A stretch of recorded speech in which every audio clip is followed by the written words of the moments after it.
मेरी मदर को कुछ हो जाए उससे पहले मैं मर जाऊं, क्योंकि मैं मेरी मदर से इतनी ज़्यादा अटैच थी कि मैं मेरी मदर की मृत्यु देखना नहीं चाहती थी मैं। लेकिन ब्रह्म ऋषि पितामह पत्री जी ने मुझे इतना ज़्यादा स्ट्रेंथ दिया, इस ध्यान ने मुझे इतना स्ट्रेंथ दिया कि मैं वो एपिसोड भी मैं देख पाई और मुझे पता चला कि हम सब सोल हैं। सोल पर्पस से हम धरती पे जन्म लेते हैं और जब हमारा पर्पस खत्म हो जाता है, जब हमारा समय खत्म हो जाता है तो हम चले जाते हैं।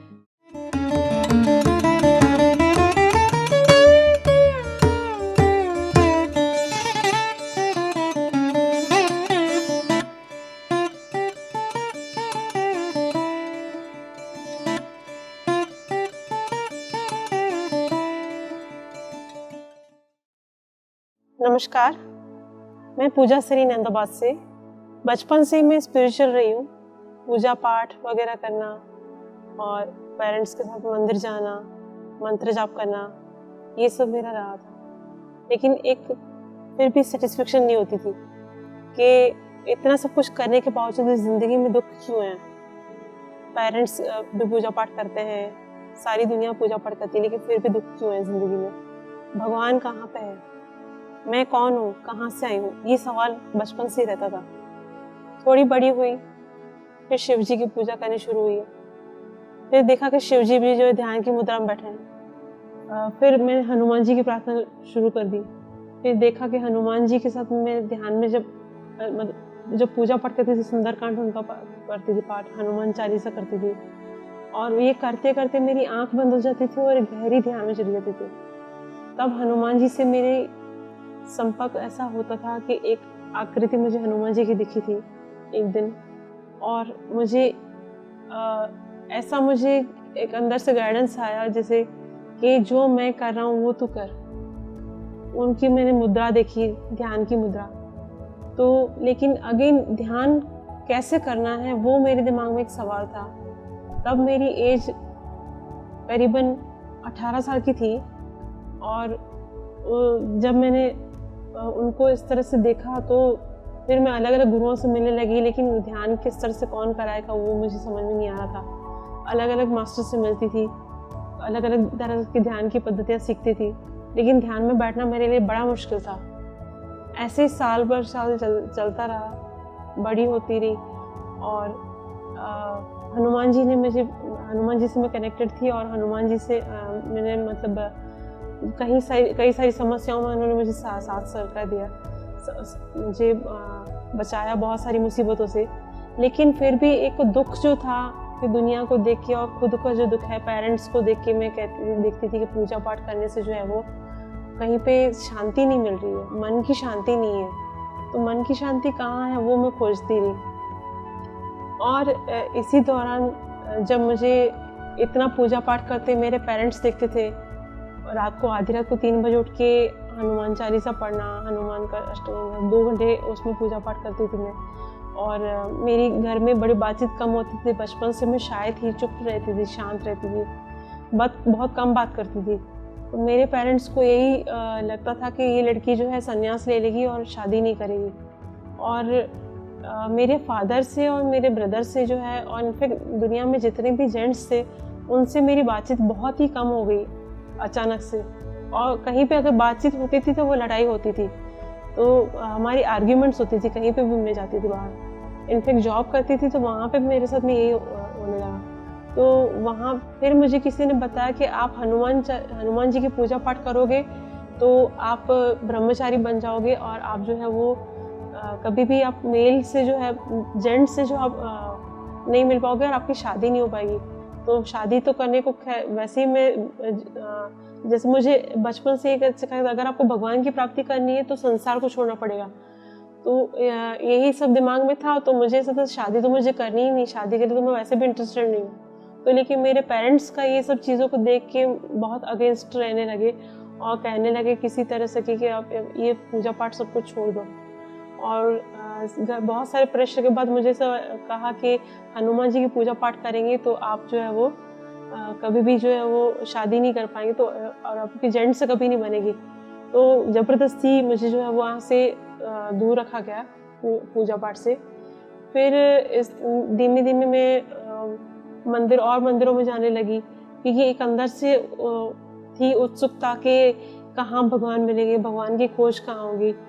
फिर साईं बाबा से मेरी मुलाकात हुई एक बार, और साईं बाबा से मुझे साईं सच्चरित्र में मैंने बार बार जगह जगह पढ़ा, ध्यान करना है, ध्यान करना चाहिए, अगर ध्यान नहीं किया तो जीवन व्यर्थ है।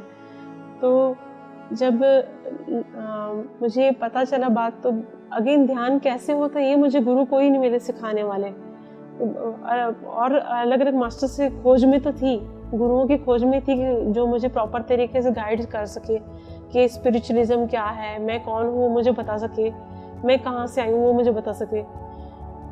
ये इस तरह से जर्नी मेरी चलती रही, और साईं बाबा के साथ सच्चरित्र पढ़ती रही, शिरडी आना जाना मेरा लगातार रहा। हर महीने में, शादी से पहले हर महीने शिरडी जाया करती थी, और उनसे मेरा बहुत अच्छा कनेक्शन हुआ। बाबा ने मुझे बहुत ज़्यादा गाइड किया, उससे मेरी ज़िंदगी भी बदली, ज़िंदगी में मेरा परिवर्तन आया। 2007 में मेरी मैरिज हुई, उसके बाद मेरा शिरडी जाना कम हो गया, एक रिस्पॉन्सिबिलिटी आ गई मेरे हस्बैंड के साथ में, और सब परिवार के साथ में मेरा समय ज़्यादा बीतने लगा, और वहाँ पे मेरे शिरडी जाना मेरा हर 3 महीने में हो गया, जहाँ पे मैं हर महीने रहती थी। एक अंदर से दुख होता था कि मैं बाबा को से कनेक्टेड नहीं हूँ, मैं बाबा से मिल नहीं पाती हूँ, मैं बाबा से कैसे मिलूँ, शिरडी मुझे जाना है, यहाँ से मेरी शादी के बाद मैं फंस गई हूँ, कैसे करूँगी मैं, मुझे बाबा से ये लोग जाने नहीं दे रहे शिरडी मुझे जाने से, लेकिन घर की जिम्मेदारियाँ थी वो भी निभाना चाहती थी। और धीमे धीमे वो एक समय आया, फिर उसमें 3 महीने की जगह 6 महीने होने लगा, और ऐसे करके साल होने लगा।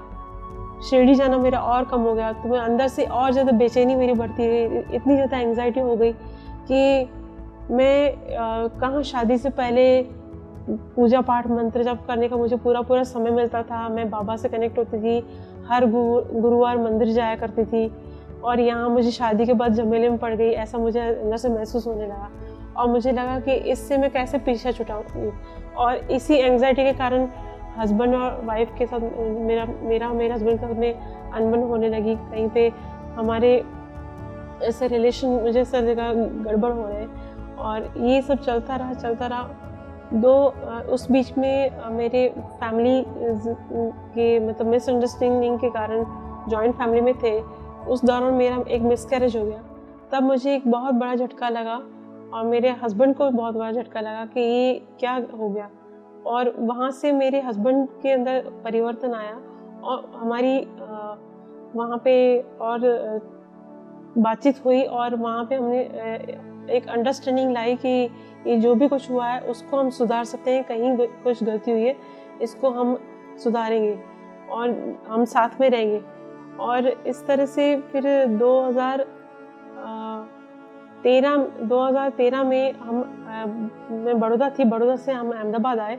अहमदाबाद में हमारा बिजनेस हुआ, बिजनेस हमने किया। उसके बाद वहाँ पे मैं प्रेगनेंसी मेरी आई, और वहाँ पे मुझे एक बहुत प्यारी एंजल डॉटर हेमांगी सरी मेरी डॉटर आई, और उसने भी हमें काफ़ी कुछ सिखाया। उसके आने के बाद मेरा जीवन बदल गया पूरा। और 2017 में मेरी ज़िंदगी में ध्यान आया, एक ग्रुप में मुझे जोड़ा गया, रेकी भी सीखी। रेकी गुरु ने मुझे एक ग्रुप में पिरामिड ध्यान जगत का एक ग्रुप है उसमें जोड़ा, उन्होंने जोड़ के, और फिर वो ग्रुप से निकल गया। मैंने कहा सम रीज़न वो निकल गए ग्रुप से, लेकिन ऐसे ही वहाँ पे हरीश टोंग सर से मेरी मुलाकात हुई ग्रुप में, और उनसे मैं ग्रुप में सवाल पूछती थी। तो उन्होंने फिर मुझे कॉल किया, और उन्होंने मुझे बताया PSSM के बारे में, पिरामिड स्पिरिचुअल सोसाइटीज मूवमेंट, ध्यान के बारे में बताया, ब्रह्मर्षि पितामह पत्री जी के बारे में बताया। उन्होंने मुझे बताया कि आपने मैडम कभी ध्यान किया है? तो मैंने कहा ध्यान करने की कोशिश करती हूँ, लेकिन मेरे से ध्यान होता नहीं है। 15-20 मिनट से ज़्यादा मैं बैठ नहीं पाती हूँ। कभी पेन होता है, कभी सोच आते हैं, इतने ज़्यादा थॉट्स आते हैं जिसकी वजह से मैं ध्यान में बैठ नहीं पाती हूँ मैं। तो उन्होंने बोला कि ये एक प्रोसेस होता है, हमारे जो इतने सालों के संस्कार होते हैं वो ध्यान में निकलते हैं, लेकिन आप आनापानसति को कीजिए। लेकिन आनापानसति वर्ड जो है मेरे लिए तब नया था। उन्होंने मुझे बताया आन मतलब सांस लेना, अपान मतलब सांस छोड़ना, और सती मतलब सांसों के साथ जुड़े रहना। 1 घंटे का तब उन्होंने गाइडेड मेडिटेशन फ़ोन पे करवाया था और तब से मुझे पता चला कि आनापानसति मेडिटेशन क्या है। वो मेरा पहला 1 घंटे का ध्यान था फ़ोन पे जो उन्होंने मुझे करवाया। उसके बाद मैं उनसे और ज़्यादा सवाल पूछने लगी ध्यान के बारे में, जो मुझे एक्सपीरियंस होता था, जो मुझे कुछ दिखता था ध्यान में। कभी कोई मूर्ति दिखती थी, कभी कुछ आंखें दिखती थी, कभी कुछ नदी झरने दिखते थे, तो मैं उनसे सवाल पूछा करती थी कि ये सब क्या है, और वो मुझे गाइड करते रहते थे। ब्रह्म ऋषि पितामह पत्री जी का मैसेज रोज़ एक आया करता था, और तब उससे मुझे इतना ज़्यादा प्रोत्साहन मिलता था, इतनी ज़्यादा अंडरस्टैंडिंग आती थी ध्यान को लेके, और मैं उनसे मिलने को एक उत्सुकता होती थी कि मुझे उनसे मिलना है। मैं बार बार हरीश सर को फ़ोन करके यही पूछा करती थी, मेरी गुरुजी से मुलाकात कब होगी। तो वो हर बार यही जवाब देते थे, जब समय आएगा तब हो जाएगा, जब समय आएगा तब आपकी मुलाकात हो जाएगी। ऐसे समय बीतता गया। फिर एक दिन आया, उनका फ़ोन आया, पूजा आप मिलना चाहते हैं और सर आपके पास आ रहे हैं अहमदाबाद में। तो मैं बहुत ज़्यादा खुश हो गई और मैंने कहा कि कहाँ आ रहे हैं। तो किसी तरह से मैंने एड्रेस निकलवाया और एड्रेस मुझे जब मिला फिर तब पता चला कि पितामह जो वहाँ पे नहीं आ रहे हैं और वो आ रहे सूरत में। अहमदाबाद से सूरत 4.5 घंटे का डिस्टेंस था और वो एक ही दिन के लिए आ रहे थे। तब मैंने मेरे हस्बैंड से पूछा कि पत्री जी सर आ रहे हैं और मैं मिलना चाहती हूँ। बिजनेस का पीक समय था 28 अप्रैल 2017। तब पितामह पत्री जी से मिलने का मेरा दिन था। 27 को मैंने उनसे बात की कि मैंने कहा मुझे मिलना है और उन्होंने हाँ कहा। ये मेरी लाइफ का बहुत बड़ा मतलब एक्सपीरियंस है कि मेरे हस्बैंड ने तब वो इतना ज़्यादा ध्यान में ये सब चीज़ों में रुचि नहीं थे। मैं ही ग्रुप से जुड़ी थी PSSM से। मैं मैसेजेस पढ़ती थी, ध्यान करती थी थोड़ा थोड़ा, और फ़ोन पे जब ध्यान कराते तो करती थी। लेकिन पितामह पत्री जी से एक अलग कनेक्शन था। मुझे लग रहा था कि मुझे उनसे मिलना है। एक अलग सी फीलिंग अंदर से खुशी आ रही थी कि यहाँ पे मेरे साईं बाबा से मैं मिल रही हूँ, ऐसा मुझे फील हो रहा था। साईं बाबा से मुझे मिलना है, ऐसा मुझे फील हो रहा था। तो एक दिन जब ये दिन आया 27 को, मेरे हस्बैंड ने मुझे यस कहा और मेरी बिटिया तब छोटी थी, शी वॉज जस्ट 3 years। तो उनको हम लेके किस तरह से, कोई बस की सुविधा नहीं थी, कोई हमारे पास कार नहीं थी। हम यहाँ से अहमदाबाद से सूरत की तरफ गए, जहाँ 4 घंटे का रास्ता है और वो जो समय था हमें बदल बदल के व्हीकल के इस तरह से जाना है। लेकिन वो 8 घंटे भी, लेकिन एक छोटा समय लगने लगा। वो 8 घंटे मैंने सोचती रही ब्रह्म ऋषि पितामह पत्री जी सर से मुलाकात कैसी होगी, वो कैसे दिखते होंगे, क्या बात करूँगी, ये सवाल पूछूंगी, वो सवाल पूछूंगी। बहुत सारे सवाल लेके गई थी। मेरी ज़िंदगी के सारे सवालों के जवाब मैं उनसे गुरुजी से मांग के रहूँगी। मैं ऐसा दिमाग में आता रहा रास्तों भर, यही सोचती रही। रात को 11:30 बजे जब हम डॉक्टर नरसिंह जी के यहाँ पे गए तो पता चला कि गुरुजी तो अभी रेस्ट ले रहे हैं, लेकिन दूसरे दिन सुबह में 6 बजे हमारा उनके साथ में ध्यान का प्रोग्राम है और हम सब लोग वहाँ जा रहे हैं। तो पूरी रात जो है वो मुझे नींद नहीं आई। और तब उन्होंने उनके यहाँ पे टेरेस पे पिरामिड बना हुआ है और वहाँ पे हमें ठहराया। वो मेरा पहला एक्सपीरियंस था पिरामिड का। पिरामिड के अंदर बैठ के मैंने ध्यान भी किया और सोचती भी रही, पूरी रात जागती रही कि गुरुजी से मेरी मुलाकात होगी, गुरुजी से मेरी मुलाकात होगी। यही सोचती रही और पूरी रात मेरी निकल गई। सुबह उठी, लेकिन सुबह जब हम रेडी होके जब गए वहाँ पे, और वहाँ पे पता चला कि पत्री जी सर जो है अभी आ रहे हैं, आप इस कार में बैठिए। और हम कार में बैठे और वहाँ पे आगे की सीट खाली थी। वहाँ पे ब्रह्म ऋषि पितामह पत्री जी से मुलाकात हुई वहीं पे। तो मेरे वहीं पे गूज़बम्स आने शुरू हो गए और फर्स्ट मुलाकात वहाँ पे मेरी उनसे हुई। वहाँ पे हम एक प्रोग्राम था, वहाँ हम गए और उन्होंने कहा कि वहाँ पे ध्यान कराएंगे। ब्रह्म ऋषि पितामह पत्री जी ने मुझसे सवाल किया कि मैडम आप कहाँ से हैं। मैंने कहा मैं अहमदाबाद से हूँ। बोलते हैं यहाँ कैसे आए? तो मैंने कहा ध्यान सीखने के लिए आई हूँ, ध्यान करना चाहती हूँ मैं। ध्यान कैसे होता है वो मैं जानना चाहती हूँ और आपसे मिलना था। तो बोलते सिर्फ ध्यान करेंगे या ध्यान करवाएंगे भी? ये पहला सवाल था। अभी तो मैं ध्यान में नहीं थी और जहाँ पे पत्री जी सर ने ये सवाल किया तो मैंने बोला कि शायद मेरा जो ज़िंदगी का बचपन से एक सवाल था कि मेरा जन्म क्यों हुआ है। तो यहाँ पे मैं उनसे कनेक्ट हो पाई और वहाँ पर मुझे लगा कि मेरा जो है पर्पस जो लाइफ का है ये ध्यान सिखाना है। वहाँ पे 1 घंटा का ध्यान पत्री सर के साथ में किया। पहला ध्यान ब्रह्मर्षि पितामह पत्री जी के साथ में 1 घंटे का वहाँ सूरत में किया। ध्यान से बाहर आई तो एक अलग ऊर्जा थी मेरे अंदर, एक अलग एनर्जी थी। उनके साथ में जब गुरु के साथ में बैठ के ध्यान करते तो उसकी एनर्जी अलग होती है। तो वो इससे पहले भी मैं अलग अलग तरह के ध्यान कर चुकी थी, लेकिन जब आनापानसति ध्यान का जो तब से जो कनेक्शन हुआ है वो मेरी ज़िंदगी का पूरी ज़िंदगी बदल गई है मेरी तब से। पितामह पत्री जी के आदेश से तब उन्होंने हमें आदेश दिया कि आप ध्यान की क्लासेस लगाइए। मैं और मेरे हस्बैंड अहमदाबाद वापस आए सूरत से और ध्यान की क्लास लगाना शुरू किया। सोचा कि ध्यान कहाँ से कराएं हम, तो हमारे घर का लिविंग रूम से ही हमने ध्यान का सेंटर शुरू किया, श्री साईनाथ मेडिटेशन सेंटर के नाम से।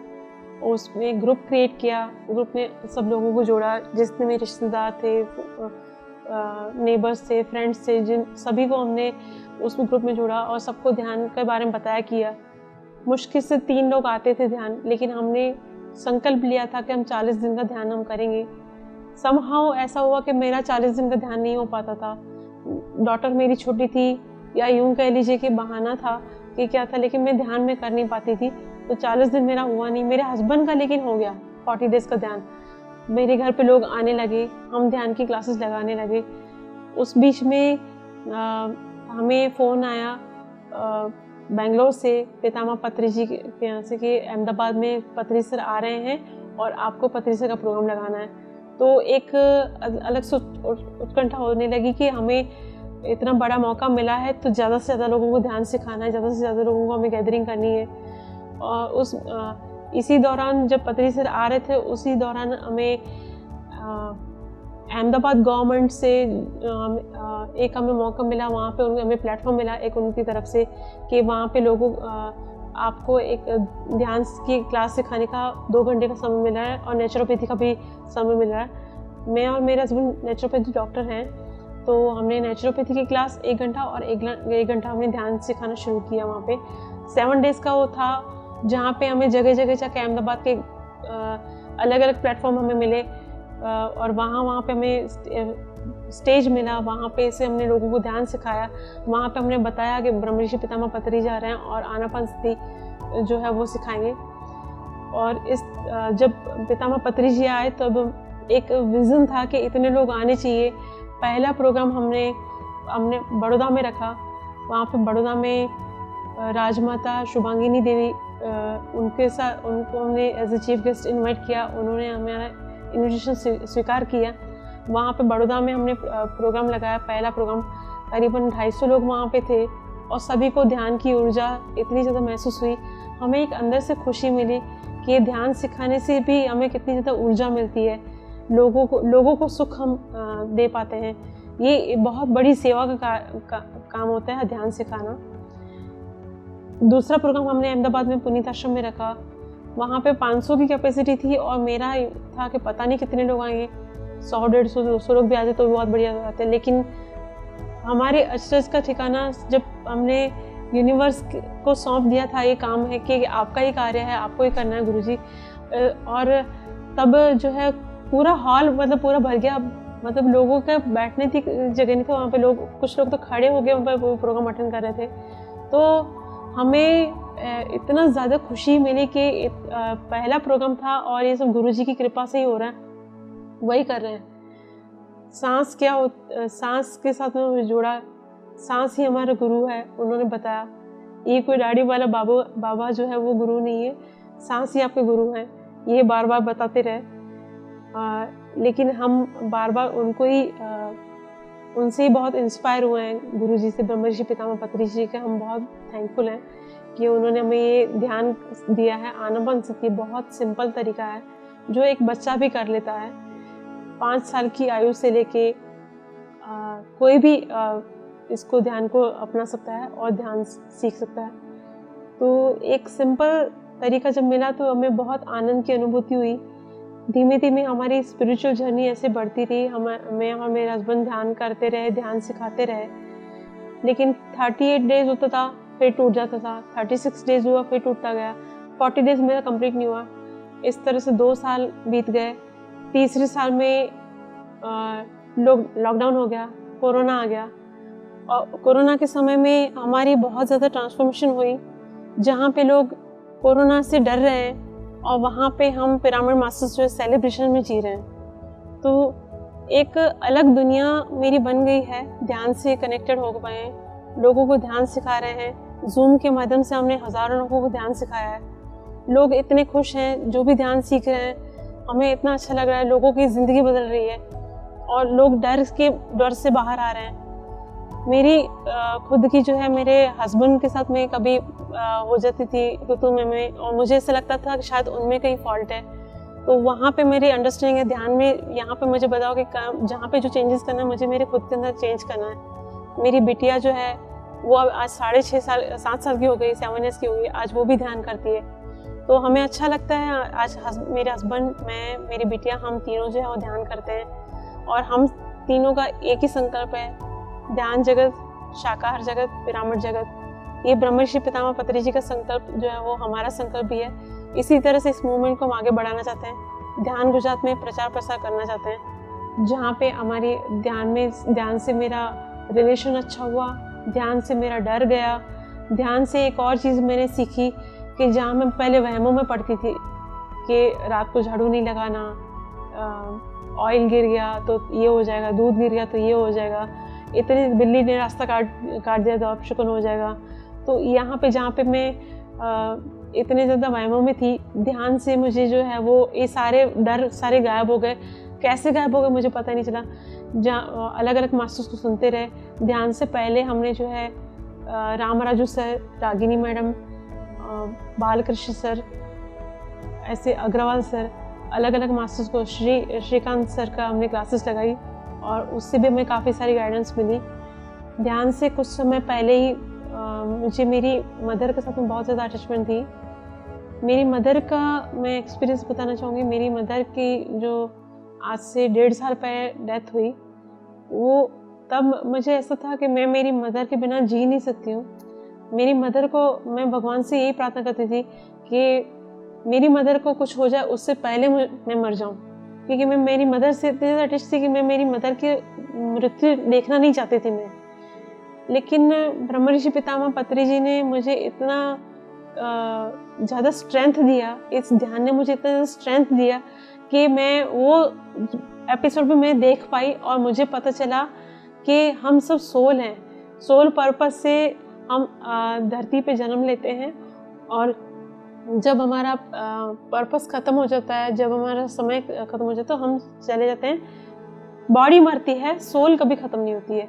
जब ये मुझे जानने मिला और लाइफ आफ्टर डेथ की क्लासेस हुई, रामराजू सर के साथ में काफ़ी अच्छी गाइडेंस हमें मिली और रागिनी मैम ने हमें काफ़ी गाइड किया। तो मेरी मदर की जब डेथ होने वाली थी, उससे पहले मेरी मदर की जब तबीयत ख़राब हुई तो हमारा प्रोग्राम बुद्ध पूर्णिमा पे बेंगलोर में था और तब मैं मेरी मदर से पूछती थी कि मम्मा आपकी तबीयत ठीक नहीं तो हम नहीं जाते हैं। तो मम्मा मुझे कहते थे कि नहीं बेटा आप जाओ, आई एम ओके नाउ। तब मम्मी की तबीयत थोड़ी स्टेबल थी, लेकिन एक अंदर से बेचैनी थी, एक अंदर से इंट्यूशन आ गई थी कि मम्मी की जो है वो कुछ तबीयत ठीक नहीं और मुझे नहीं जाना चाहिए, ऐसा मुझे अंदर से इंट्यूशन थी। लेकिन प्रेशर था मम्मी का कि नहीं आप जाओ, आई एम फाइन। तो हम जब निकले बेंगलोर के लिए तो रास्ते में ही मुझे एक अनुभूति हुई, मुझे ऐसा लगा कि कुछ गड़बड़ होने वाला है और सडनली मेरी भी तबीयत ख़राब हुई। वो सोच सोच के थॉट में आने लगा कि मेरी मदर का जो है वो शायद जीवन समाप्त हो रहा है, ऐसा मुझे अंदर से आया। पिरामिड वैली में मैं रुकी, वहाँ पे ध्यान करती थी, लेकिन मुझे मेरी मदर सामने दिखाई देती थी। और जब हम पहुँचे पिरामिड वैली तो तीसरे दिन ही मुझे पता चला कि मम्मी की तबीयत अचानक से ख़राब हो गई, ज़्यादा सीरियस हो गई है। और वहाँ से हम वापस आने के थे तब रास्ते में मेरी मदर की डेथ हो गई। उस टाइम पे मुझे रोना था, क्योंकि अटैचमेंट होते हैं तो रोना तो था, लेकिन एक अंडरस्टैंडिंग, एक तरफ मैं रो रही थी, एक तरफ मुझे अंडरस्टैंडिंग आ रही थी और मुझे ऐसा लग रहा था कि ब्रह्मर्षि पितामह पत्री जी ने कहा था कि सोल कभी नहीं मरती है, सोल हमेशा रहती है। मृत्यु जो है वो बॉडी की होती है, हमारी आत्मा की कभी मृत्यु नहीं होती है। तो ये जब मास्टर से ब्रह्मर्षि पितामह पत्री जी से सुनती थी तो एक अंदर से स्ट्रेंथ आई। जब मैं वहाँ पहुँची मेरी मदर की डेड बॉडी के पास में, तो मैंने देखा मेरा अचानक से रोना समाप्त हो गया, मेरा रोना कम हो गया। बाकी सब लोग रो रहे थे और सब लोग अचरज में थे कि मैं क्यों नहीं रो रही हूँ। मैं सबको समझाने लगी, सबको बताने लगी, मेरी बहनों को, मेरे फादर को, मेरे भाई को, सब रिश्तेदारों को कहने लगी कि मैं रोना नहीं है, हमारे रोने से जो है उनकी सोल यहीं पे रह जाएगी और उनको वो आगे बढ़ नहीं पाएंगे। तो ये सब जो गाइडेंस मुझे मिली PSSM से, तो इस तरह से 20 डेज के हमने वहाँ पे, जब मेरी मदर की डेथ हुई 12वें दिन पे हमने ध्यान का सत्र लगाया। वहाँ पे भी जितने लोग आए थे सबको हमने ध्यान सिखाया, उनको हमने गाइडेंस दी सोल के बारे में। सोल कभी नहीं मरती है, सोल की जर्नी एक होती है, उसका वो अपने प्लानिंग से आती है, जब उसका समय ख़त्म हो जाता है तब वो चले जाते हैं। और ये सब अंडरस्टैंडिंग देखते रिलेशंस में भी उनमें भी लगा कि ये सब चीज़ें इसको कहाँ से मिली, तो वो लोग भी थोड़ा कनेक्ट होने लगे। उसके बाद 20वें दिन पे ही हमारा ऑलरेडी प्रोग्राम था रामराजू सर का, रागिनी मैडम का। उन्होंने हमें काफ़ी गाइड किया, वहाँ पे प्रोग्राम लगे, वहाँ पे कई सारे लोगों को गाइडेंस मिली। भाई आए थे, उनके फादर की भी डेथ हुई थी, वो पिछले 3 साल से डिस्टर्ब थे, लेकिन जब लाइफ आफ्टर डेथ का जब उन्होंने सुना तो उनको एक उनमें भी अंडरस्टैंडिंग है, उन्होंने भी हमें काफ़ी थैंकफुल कहा कि ये आपने क्लास लगाई, उससे भी मुझे मेरे फादर को मैं जब तक मुझे ऐसा लग रहा था कि वो चले गए हैं और मैं बड़ा दुखी होता था, लेकिन अब मुझे समझ में आया कि मेरे दुखी होने के कारण उनकी भी सोल कहीं भटक रही होगी। तो उन्होंने जब वो क्लास अटेंड किया तो उनमें भी वो अंडरस्टैंडिंग आई। फिर उसके बाद सेठ विजडम वर्कशॉप भुवनेश्वर में हुआ, वहाँ पे हमने समझा you create your own reality, हमें गाइडेंस मिली। आगे और क्लासेस चलती रही, इसी तरह से अलग अलग मास्टर्स के साथ हमने अहमदाबाद में भी बहुत सारे क्लासेस लगाए, बहुत सारे हमने नॉलेज हमें मिली पिरामिड स्पिरिचुअल सोसाइटीज मूवमेंट से। जूम में जो है हमने बहुत सारे मास्टर्स को इनवाइट किया, बहुत सारे मास्टर्स हमने सीखा, समझा, और लोगों ने बहुत सीखा। ब्रह्मर्षि प्रेमनाथ सर से मुझे पहली बार पता चला फेमिनिन एनर्जी के बारे में। इसके बारे में बताना चाहूँगी, पहले ध्यान में आने से पहले मुझे ऐसा लगता था कि लेडीज़ का जो जन्म है वो एक जो है श्राप है, मुझे ऐसा फील होने होता था, क्योंकि बचपन से ऐसा कहा जाता था कि लेडीज़ जब पीरियड्स में होती है तो मंदिर नहीं जाना चाहिए, यहाँ नहीं जा सकते, हाथ नहीं लगा सकते हैं, किचन में नहीं जा सकते हैं, इस तरह से एक सोसाइटी में सुनती थी। तो मुझे ऐसा लगता था कि ये क्या चीज़ है कि पीरियड्स में ऐसा क्यों लोगों को रोका जाता है, लोग हमें क्यों रोकते हैं, और कितनी पेन होती है पीरियड्स के दिनों में, बैक पेन होती है, हेडेक होता है। और वही एक गिल्ट मुझे फील होता था कि ये जब भी वो टाइम आता था तब मैं हर महीने मुझे डिस्टर्ब हो जाती थी कि ये क्या तकलीफ है, इससे जल्दी छुटकारा मिल जाए तो अच्छा है। और मैं और भी हमारे आसपास में जितनी भी महिलाएं थी उनको भी मैं देखती थी कि वो यूट्रस रिमूव कराती हैं। तो जब जूम में पहली बार प्रेमनाथ सर ने और रूपा मैडम ने जो हमें गाइड किया, बताया कि ये फेमिनिन एनर्जी को आप कर्स करते हैं, इसकी वजह से आपको ये सब पेन आती है। जब ध्यान में उन्होंने हमें माफ़ी मांगना सिखाया, हमने फॉरगिवनेस की प्रेयर की, उस पार्ट से लेके हमारे यूट्रस से लेके जो लेडीज़ की जो पार्ट होते हैं उनके साथ में हमने कनेक्ट हो पाया और उन्होंने माफ़ी मांगी। और तब हमें एहसास हुआ कि हम कितनी बड़ी गलती कर बैठे हैं, उसके कारण हमारी ज़िंदगी में इतनी पेन आती है। आज इतनी कम एज में लड़कियां जो हैं वो पीरियड्स में इतना पेन लेती हैं, उनको पेन होती है, और लेडीज़ उनका जो इरेगुलर पीरियड्स आते हैं, तो तब जाके समझ में आया कि ये रीज़न है। तो उसके बाद जो है मैंने खुद भी समझा, मैंने खुद फॉरगिवनेस किया, और जो और भी जितनी भी लड़कियां हैं उन सभी लड़कियों को मैंने सिखाना शुरू किया। आज मेरे संपर्क में जो भी लड़कियां आती हैं उन सभी को मैं सिखाती हूँ, मैं बताती हूँ कि आपके ये रीज़न की वजह से आपको ये पेन आ रही है, आपके इरेगुलर पीरियड्स आ रहे हैं। अगर आप ध्यान में बैठ के फॉरगिवनेस से माफ़ी मांगोगे, मास्टर्स के आपसे आप माफ़ी मांगोगे, आप बताओगे कि आपके यहाँ एक मैं शर्मिंदा हूँ, मुझे माफ़ कर दीजिए। और जब आप अपनी एनर्जी को बढ़ाएंगे तो आपको ये सारी पेन जो है वो गायब हो जाती है। इस तरह से जूम में और भी मास्टर्स को हमने सीखा समझा। और स्नेहा जी हैं, डॉक्टर एस रंजन हैं, उनसे हमने काफ़ी कुछ सीखा किया। वसंता मैडम है, उनसे हमें काफ़ी सारी नॉलेज मिली। बहुत सारे मास्टर्स PSSM के हैं, स्नेहा जी हैं, राम राजू सर की हमने क्लासेस की, गीता सर, पत्री जी गीता सर किया, रागिनी मैडम की क्लासेस लगाई। यहाँ पे गुरुजी से बहुत सारे संदेश हमें प्राप्त मिला है। हमें गुरुजी ने बताया आज ही, गुरु ब्रह्मा गुरु विष्णु गुरुर्देवो महेश्वरा, गुरु साक्षात परब्रह्म तस्मै श्री गुरुवे नमः। सांस ही हमारा गुरु है, सांस ही महेश है, सांस ही विष्णु है, सांस ही ब्रह्मा है, और सांस के साथ ही हमें जुड़े रहना है। सांस जो हमें किसी और गुरु को हमें ढूंढने की जरूरत नहीं। हमारी जो सांस है, जो हमें जन्म से मिली है मृत्यु तक, ये सांस ही हमारे साथ रहती है। उसी से हम कनेक्ट रहेंगे तो हम खुद से कनेक्ट रह पाएंगे, हमारे हायर सेल्फ से कनेक्ट रह पाएंगे। Thank you so much. Thank you.